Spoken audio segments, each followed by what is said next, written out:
నమస్కారం, welcome to Sakshi TV news. ముందుగా headlines. Kairavi ఖండకావ్యం పుస్తకావిష్కరణ. తెలుగు భాష అభ్యున్నతికి కవులు, రచయితలు కృషి చేయాలని పిలుపునిచ్చిన సాహిత్య స్రవంతి అధ్యక్షుడు శ్రీనివాసమూర్తి.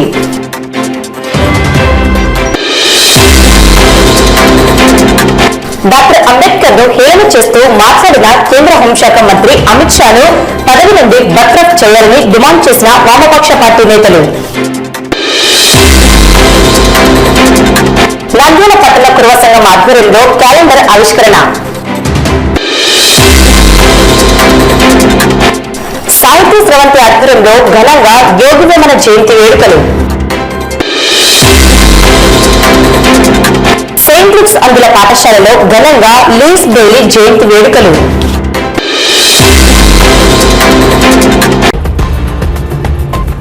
నంద్యాల జిల్లా బండియాత్మకూరులో గణిత ఉపాధ్యాయుడిగా పనిచేస్తున్న కోల మధుసూదన్ రావు కైరవి అనే ఖండ కావ్యాన్ని రచించడం జరిగింది. వారు రచించిన పుస్తకాన్ని చిన్నయ్య సూరి సాహిత్య సమితి వారి ఆధ్వర్యంలో పట్టణంలోని జిల్లా గ్రంథాలయంలో కవులు, సాహితీవేత్తలు ఘనంగా ఆవిష్కరించడం జరిగింది. తెలుగు భాష అభ్యున్నతికి కవులు, రచయితలు మరింత కృషి చేయాలని సాహిత్య స్రవంతి అధ్యక్షుడు శ్రీనివాసమూర్తి పిలుపునిచ్చారు. ఈ సందర్భంగా వక్తలు మాట్లాడుతూ కుక్కపిల్ల, అగ్గిపుల్ల, సబ్బుబిల్ల కవితకు కాదేది అనర్హం అని తెలిపిన మహాకవి శ్రీశ్రీ తన రచనల్లో అద్భుతంగా పొందుపరిచారని, అలాగే నేడు కైరవి ఖండ కావ్య రచనల్లో మధుసూదన్ రావు పద రచనలు చేయడం ఎంతో అభినందనీయమన్నారు. సామాన్య పరిభాషలో సామాజిక స్పృహతో అనేక సమస్యలను ఇతివృత్తాలుగా తీసుకుని చేసిన రచనలు ఎంతో అద్భుతంగా ఉన్నాయని ప్రశంసించారు. భవిష్యత్తులో మరిన్ని రచనలు చేపట్టాలని ఆకాంక్షించారు. ఈ కార్యక్రమంలో డాక్టర్ రవికృష్ణ, అన్యం శ్రీనివాసరెడ్డి, కవులు, రచయితలు, సాహితీ అభిమానులు పాల్గొన్నారు. నంద్యాలలో సాహిత్య కార్యక్రమాలకు పెట్టింది పేరు పింగళి సూరణ గ్రంథాలయం. వర్ధంతులు, జయంతులు లెక్కకు మిక్కిలిగా చేస్తున్నారు మిత్రుడు లాయర్ గారు. అయితే పద్య రచనకు సంబంధించిన పుస్తకావిష్కరణ ఇటీవలి కాలంలో జరగలేదు. అది చాలా సంతోషకరమైనటువంటి విషయం. ఎందుకంటే లేకపోతే నీల వెంకటేశ్వర చెప్పడం జరిగింది, పద్యం అంటే నాకు ప్రాణం. ఒటిముక్కన గారు పోతూ పోతూ మాట చెప్పినాడంట, ఓబిలెస్ డిటిపిసి గోవిందపల్లి పిల్లోనికి, రే నాయన నా తర్వాత డిగ్రీ కాలేజ్ లెక్చర్ రమణమూర్తి ఒకటే పద్యం రాసేవాడు అని చెప్పినాడంట. అది నాకు చాలా సంతోషకరమైనటువంటి విషయం. ఎందుకంటే ఆయన 100 పుస్తకాలు రాసిన ఇంతకుముందు అన్య శ్రీనివాసులు చెప్పడం జరిగింది. అయితే ఆయన 100వ పుస్తకము నందమహాకావ్యం గొప్ప గ్రంథం రాసినాడండి. తన యావత్ శక్తిని ఉపయోగించి ఎన్ని వృత్తాలు కలిపి రాస్తే దురదృష్టవశాత్తు నంద్యాలలో ఆ పుస్తక ఆవిష్కరణ జరగలే. చక్కగా డాక్టర్ చెప్పినాను, కానీ ఆయన కూడా పట్టించుకోలేదు. అలాంటి పరిస్థితుల్లో ఒక ఖండకావ్యం దాదాపు 300-400 పద్యాలు ఉండేటటువంటి పుస్తకం ఇక్కడ ఆవిష్కరణ జరగడం, అది నా చేతుల మీదుగా జరగడం అనేటటువంటిది నాకు చాలా సంతోషకరమైనటువంటి విషయం. అయితే ఇక్కడ మధుసూదన్ నాకు ఇచ్చినటువంటి టైం 2 నిమిషాలే. నాకు ఆరోగ్యం బాగుంది కాబట్టి 2 నిమిషాలు ఎక్కువ మాట్లాడతా. ఇక్కడ అతను నన్ను, సార్ నీకు ఏకలవ్య శిష్యుడు, నేనేమో నీకు అర్జునుడు గంగుల నాగరాజు అని చెప్పినాడు. నేను ఇప్పుడు చదువు చెప్పినారా తండ్రి నీకంటే, ఆ మాట నీ నోటితో రాకూడదని చెప్పినాడు. అంత గౌరవించేటటువంటి ఆ వ్యక్తి రాసినటువంటి ఈ పద్య ఖండకావ్యం ఈరోజు ఇక్కడ ఆవిష్కరణ చేయడం చాలా సంతోషకరమైనటువంటి విషయం. మా చిన్నయ్య సమితి సాహిత్య సభ్యులు ఉన్నారు అక్కడ. కుక్కపిల్ల, అగ్గిపుల్ల, సబ్బుబిళ్ళ కాదేది కవితకు అనర్హం అన్నట్లు శ్రీశ్రీ గారి మాటల్లో కాఫీ, బుల్లెట్టు, ఆవకాయ పచ్చడి ఇటువంటి అన్నీ కూడా కవిత పదాలకు వాడి తన పద్య రచనలతోటి ఈ పుస్తకాన్ని కైరవి ఖండకావ్యంలో పొందుపరిచారు.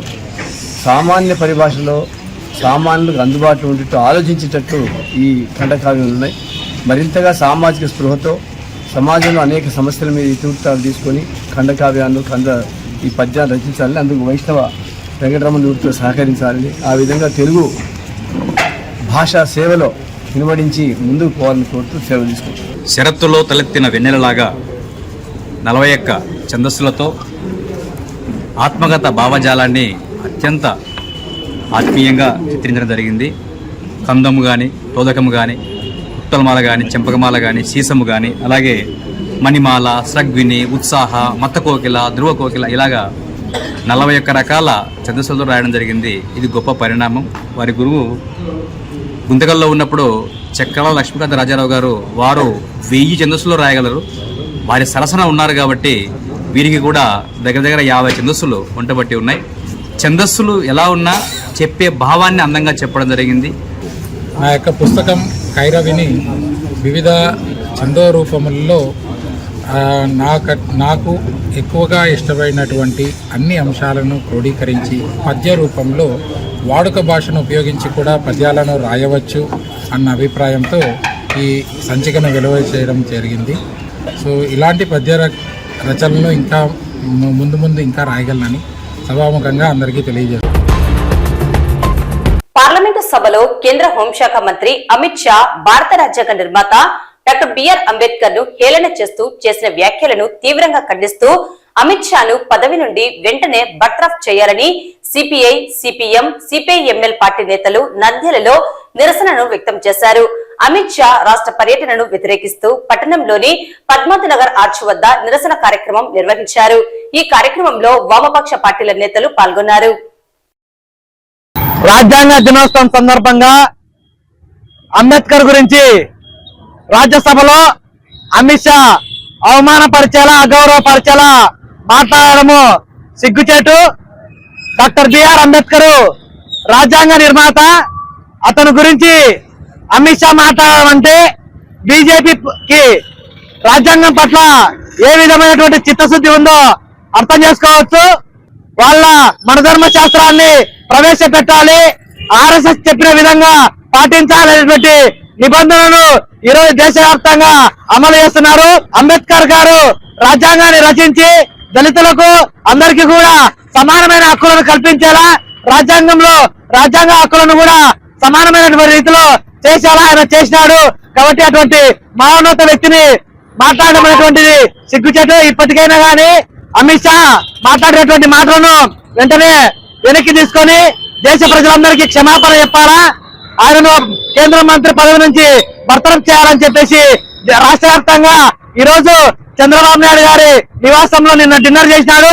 ఈ రోజు రాష్ట్ర వ్యాప్తంగా పర్యటన కూడా చేయడం జరుగుతుంది. కాబట్టి సిపిఎం, సిపిఐఎంఎల్ డెమోక్రసీ పార్టీల ఆధ్వర్యంలో అమిత్ షా పర్యటనను వ్యతిరేకిస్తూ పద్మావతి నగర్ ఆర్చ్ దగ్గర నిరసన కార్యక్రమం తెలియజేయడం జరుగుతుంది. ఇప్పటికైనా కానీ అమిత్ షా చేసినటువంటి వ్యాఖ్యలను వెనక్కి తీసుకోవాలని చెప్పేసి డిమాండ్ చేస్తున్నాము.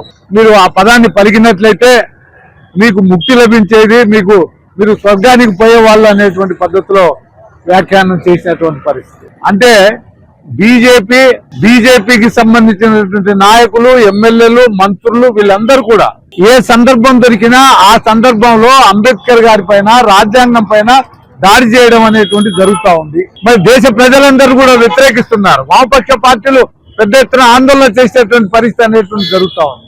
భారత రాజ్యాంగ రూపకర్త, భారత రత్న డాక్టర్ బిఆర్ అంబేద్కర్ ను గత పార్లమెంట్ సమావేశాల్లో రాజ్యాంగ సభ ఆవిర్భావ దినోత్సవం సందర్భంగా చర్చ జరుగుతున్నటువంటి సందర్భంలో రాజ్యసభలో కేంద్ర హోంశాఖ మంత్రి అమిత్ షా మాట్లాడినటువంటి అవమానకరమైన, అభ్యంతరకరమైనటువంటి వ్యాఖ్యలు చేయడాన్ని వామపక్ష పార్టీలైనటువంటి సిపిఎం, సిపిఎంఎల్ డెమోక్రసీ పార్టీలు తీవ్రంగా ఖండిస్తున్నాం.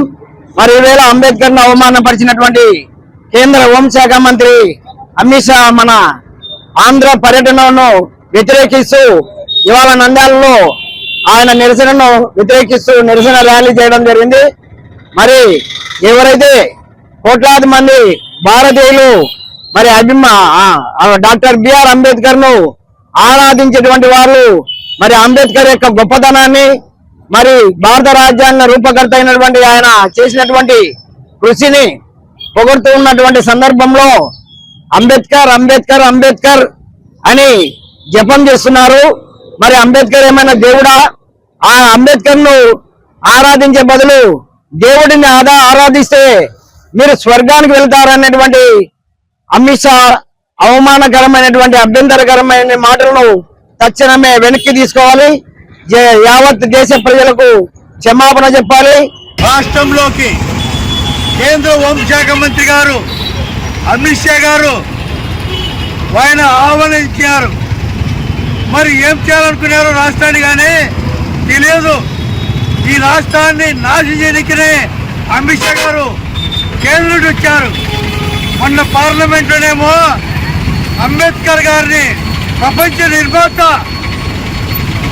రాజ్యాంగ నిర్మాత, అలాంటి నిర్మాతను అవమానించిన అమిత్ షా గారు ఈరోజు కేంద్ర ప్రభుత్వం మొత్తం చాలా భారత కమ్యూనిస్ట్ పార్టీ ఆధ్వర్యంలో భారత రాజ్యాంగ నేత అంబేద్కర్ గారిని అవమానించిన అమిత్ షా గారు రాష్ట్ర పర్వటానికి రావడము సిగ్గుచేటు. ఎందుకంటే మొన్ననే పార్లమెంట్ సమావేశాల్లో చెప్పారు అంబేద్కర్ గారు ఏమన్నా దేవుడా అని. కానీ మేము ఒకటే చెప్తున్నాం, ఇవాళ అంబేద్కర్ గారు భారతదేశ పౌరులందరికీ దేవుడే. ఆయన రాసిన రాజ్యాంగం వల్ల ఇవాళ ప్రజలు సుఖశాంతంలో ఉంటాడు. అదేవిధంగా మైనార్టీలకు, ఎస్సీ ఎస్టీ బీసీలకు, అనేక వర్గాల ప్రజలకు ఆయన రాసిన రాజ్యాంగంలో సకల సౌఖ్యాలు అనుభవిస్తున్నారు. కానీ ఇవాళ చూస్తుంటే అమిత్ షా గారు కేవలము తన సనాతన ధర్మం పేరు మీద రాష్ట్రాల్లో దేశంలో పవనిస్తుంటారు. కానీ ఇవాళ ఈరోజు రాష్ట్రానికి రావడం అనేది అత్యంత దురదృష్టకరం. కాబట్టి ఇవాళ రాష్ట్రానికి పర్యటించిన అమిత్ షా గారు బేషరతుగా ఆయన అంబేద్కర్ కు క్షమాపణ చెప్పాలి, ఈ సమాజం క్షమాపణ చెప్పాలి. లేకపోతే రాబోయే కాలంలో ఆయన ఈ రాష్ట్రానికి కాదు దేశంలో ఎక్కడ పర్యటించినా భారత కమ్యూనిస్ట్ పార్టీ అదేవిధంగా అంబేద్కర్ వాదులు వాయులు అడ్డుకుంటారని చెప్పి తెలియజేస్తున్నాం. నంద్యాల పట్టణ కురువ సంఘం ఆధ్వర్యంలో నూతన సంవత్సర క్యాలెండర్ ను ఆ సంఘం కైప విజయ్ కిరణ్, ఉపాధ్యక్షుడు బన్నూరు వెంకట సుబ్బయ్య, కోశాధికారి సోమశేఖర్, ప్రధాన కార్యదర్శి విజయ్ కుమార్, సహాయ కార్యదర్శులు బాలమద్దిలేటి, వెంకట సుబ్బయ్య సభ్యులు హాజరై ఆవిష్కరించడం జరిగింది. కురువ సంఘం భవిష్యత్తులో మరిన్ని సంక్షేమ కార్యక్రమాలను చేపట్టడం జరుగుతుందని, కురువ సంఘం అభివృద్ధికి అందరూ కృషి చేయాలని, ఐకమత్యంతో ముందుకు వెళ్లాలని సంఘం ప్రతినిధులు కోరారు. ఈ కార్యక్రమంలో పట్టణ కురువ సంఘం సభ్యులు పాల్గొన్నారు. నంద్యాల పట్టణ కురువ సంఘం ఏర్పడి 2 సంవత్సరాలైంది. మొదటిసారిగా ఈరోజు నంద్యాల పట్టణ కురువ సంఘం ఆధ్వర్యంలో 2025వ సంవత్సరం క్యాలెండర్ ను ఈరోజు ఆవిష్కరిస్తున్నాము. ఇదే విధంగా సంఘం పెద్దల యొక్క సలహాలతో, తోటి సహచరుల యొక్క ఆదరణతో ఈ సంఘంలో వినూత్న కార్యక్రమాలు రాబోయే కాలంలో ఇంకా ఇట్లాంటివి ఎన్నో జరుపుకోవాలని ఆశిస్తున్నాను. నా తోటి సహచరులు నాకు సహకారాన్ని అందిస్తున్నారు, వారికి నా ధన్యవాదాలు. సంఘం సభ్యులందరికీ, అధ్యక్షుల వారికి ధన్యవాదాలు. మరియు ఈరోజు క్యాలెండర్ ఆవిష్కరణ సందర్భంలో పాల్గొన్న అందరికీ ధన్యవాదాలు తెలియజేసుకుంటున్నాను. వంశీయులకు అందరికీ నమస్కారాలు. వేదిక నుంచి పెద్దలకి నా ధన్యవాదాలు. ఈ కమిటీ ద్వారా 2 వనభోజన కార్యక్రమాలు జరుపుకున్నాము. మరియు పిల్లలకు ఈ కమిటీ ద్వారా బహుమతులు అందజేయడానికి కానీ సహకరించే పెద్దలకు, మా కమిటీ సభ్యులకు ధన్యవాదాలు. మరి ఇటువంటి కార్యక్రమాలు అందరూ కమిటీ కలిసి ఉంటే ఎన్నో చేయగలమని ఆశిస్తూ ఇంతతో సెలవు తీసుకున్నాం. మనం ఈ 2 సంవత్సరాలు పూర్తి చేసుకున్నాము. ఫస్ట్ సంవత్సరం 2025 క్యాలెండర్ లో ఆవిష్కరణ వచ్చిన వాళ్ళందరికీ ధన్యవాదాలు. ఇటువంటి కార్యక్రమాలు మరెన్నో ఇంకో చేసుకోవాలని, ఇందుకు సహకరించాలని పెద్దలందరికీ కూడా ధన్యవాదాలు తెలుపు. నంద్యాల పట్టణ కురువ సంఘం అధ్యక్షుల వారికి, ఉపాధ్యక్షుల వారికి, కమిటీ మెంబర్లకు ధన్యవాదములు. మన నంద్యాల పట్టణ సంఘము ఏర్పడి 2 సంవత్సరాలైనందున మనము ఫస్ట్ సారి క్యాలెండర్ ఆవిష్కరణ చేయడం చాలా సంతోషకరమైన విషయము. మనం అందరం ఇదే కలిసికట్టుగా మనం ముందుకు వెళ్ళాలని ప్రతి ఒక్కరికి ధన్యవాదాలు తెలుపుకుంటూ,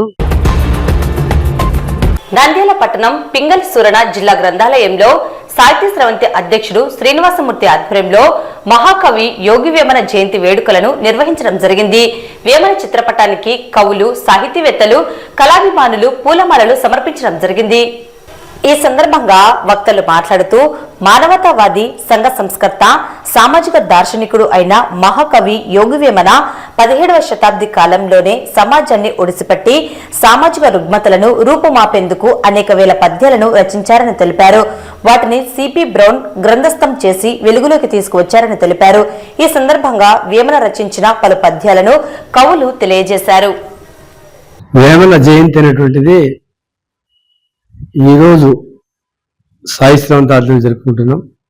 వేమన సామాజిక దార్శనికుడు, సమాజాన్ని ముందుగానే దర్శించి తన భావాలను సమాజం పట్ల వ్యక్తి వెలుబుచ్చినవాడు. మనం ఈరోజు ఇప్పటికి చూస్తున్నాం. ఈరోజు 17వ శతాబ్దంలోనే ఆయన సమాజాన్ని ఒడిసిపట్టినవాడు. సరే, ఆయనకు వేశ్యతో సంబంధాలు ఉన్నాయి ఇంత చెప్పినప్పటికీ కూడా దాంట్లో యోగిగా మారి సమాజాన్ని దర్శించి సమాజానికి దిక్సూచిగా ఉండి చెప్పినవాడు.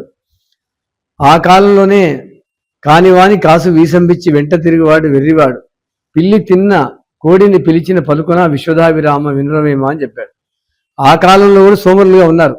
సోమరులుగా ఉండేవాడికి అప్పిస్తే ఆ అప్పు కోసం తిరిగేవాడు వెర్రివాడు. కాబట్టి పిల్లి కోడిని తిన్న తర్వాత పిలిస్తే పలుకుతుందా, చచ్చిపోయి ఉంటుంది. కాబట్టి వాడు ఖర్చు పెట్టుకుంటాడు, వాడు సమాజాన్ని పనికిరాడు అని ఆ రోజు చెప్పాడు. ఈ రోజు మనం చూస్తున్నాం, ఆ రోజు ఆ సోమరికి డబ్బు ఇస్తే ఈ రోజు దొంగలు దగులుబాజీలు దేశంలో అనేక మంది ప్రజల సొమ్మును కొట్టేసేవాళ్ళు పెరిగినారు. కాబట్టి ఈరోజు ఎంత జాగ్రత్త ఉండాలి మనం. చాలా పద్యాలు ఉన్నాయి. ఆత్మశుద్ధి లేని ఆచారమదియేల, భాండశుద్ధి లేని పాకమేల, చిత్తశుద్ధి లేని శివపూజలేలరా విశ్వదాభిరామ వినరవేమన్నారు. ఈరోజు చేసేదంతా పైన బూటకం. ఆత్మశుద్ధి లేదు, ఆచారం లేదు, భాండశుద్ధి లేదు. అంటే ఇవన్నీ కూడా సమాజంలో అవి ఉంటేనే మనిషిగా ఉంటాడు అనేటువంటిది ఆ రోజు చెప్పాడు. ఈరోజు అంతా షోపుటప్ ఎక్కువైంది. దేవుడికి సొమ్ము దానం చేయడం, అక్కడ కొట్టేయడం, దేవుడికి సొమ్ము దానం చేయడం, ఇక్కడ మోసం చేయడం, దేవుడికి సొమ్ము దానం చేయడం, సమాజాన్ని బలహీనపరచడం, ఇవన్నీ దుర్గుణాలతో ఉంటున్నాయి. దేవుని పేరు చెప్పి ఈరోజు చేసే పని కనపడుతుంది. కాబట్టి ఇవన్నీ కూడా ఆ రోజు ఆయన చెప్పాడు. నువ్వు ఆత్మశుద్ధితో పనిచేయి.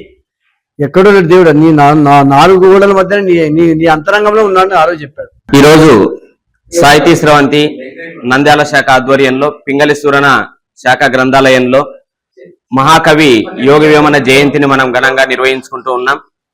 యోగి వేమన గొప్ప మానవతావాది, సంఘ సంస్కర్త. యోగి వేమనని సిపి బ్రౌన్ గారు వెలుగులోకి తీసుకొని రాకపోతే ఒక అమూల్యమైనటువంటి కవిత్వాన్ని మనం కోల్పోయేటువంటి వాళ్ళం.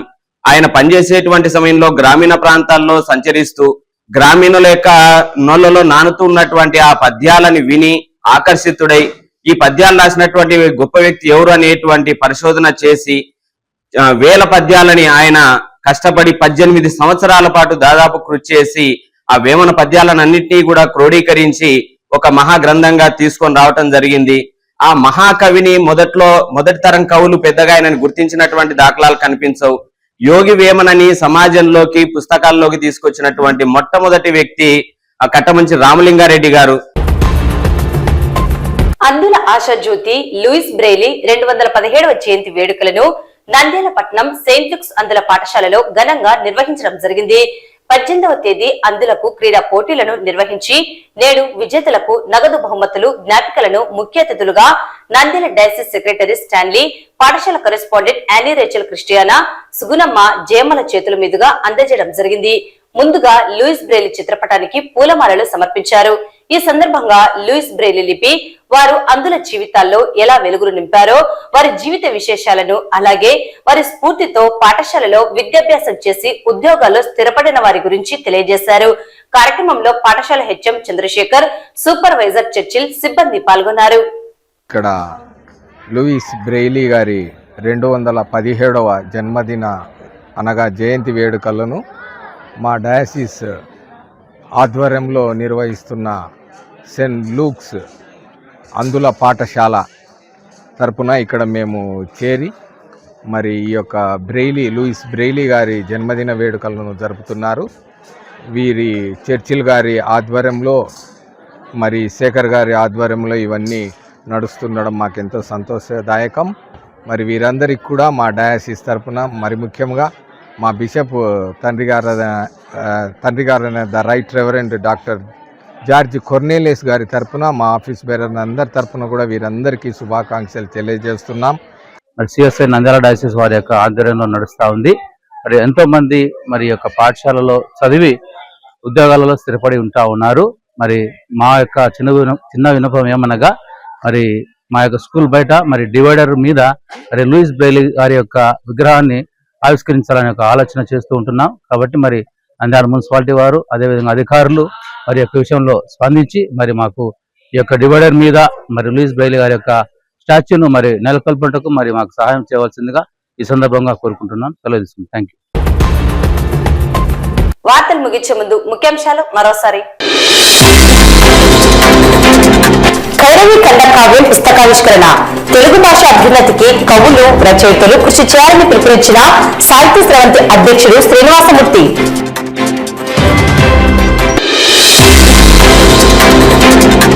డాక్టర్ అంబేద్కర్ ను హేళన చేస్తూ మాట్లాడిన కేంద్ర హోంశాఖ మంత్రి అమిత్ షాను పదవి నుండి బర్తరఫ్ చేయాలని డిమాండ్ చేసిన వామపక్ష పార్టీ నేతలు. నంద్యాల పట్టణ కురవ సంఘం ఆధ్వర్యంలో క్యాలెండర్ ఆవిష్కరణ. సాహిత్య స్రవంతి ఆధ్వర్యంలో ఘనంగా యోగి వేమన జయంతి వేడుకలు. సెయింట్ లూక్స్ అందుల పాఠశాలలో ఘనంగా లూయిస్ బ్రెయిలీ జయంతి వేడుకలు.